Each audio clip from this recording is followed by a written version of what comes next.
The services to remember former First Lady Betty Ford begin tomorrow in California. 24-hour News 8's political reporter Rick Alvin joins us with the latest information on how you can pay your respects. Rick? First, a quick note about that California service. That's where Michelle Obama, the First Lady, will attend services with the Ford family. And we'll hear a little bit more about how you can see those services coming up. But first, let's tell you what's going to happen when the First Lady and the Ford family come back to Grand Rapids. That will happen about 48 hours from now, a little less than that. We expect it about 5 o'clock on Wednesday night. And what happens is they'll fly from California back to the Gerald R. Ford International Airport.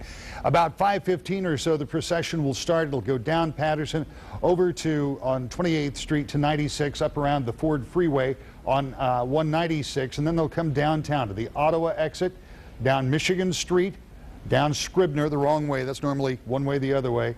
On Pearl and up to the museum. Now, this area is going to be closed off here. You'll have to access the museum from the other side, from DeVos Place, about 7 o'clock when the First Lady's body is lying in repose. Then the following day, at about 1 o'clock in the afternoon, the procession will again leave from the museum. We'll go back up Scribner, back across the river, over to Monroe, down Lake Drive to Breton on Hall, back up to Grace Episcopal Church on Plymouth, and that will happen at approximately 1 o'clock. And again, the area around the museum will be blocked off. But on both of these days, you can line any of that route wherever there's a safe place to go and pay your respects. You'll remember back in 2007, that's exactly what happened when President Ford came back to Grand Rapids. And as the First Lady comes back, we're expecting the same type of thing. We will have cameras along those routes, and of course, we'll be televising those services for you. Brian?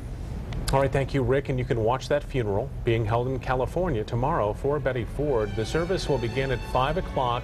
We will air it in its entirety on WOTV4.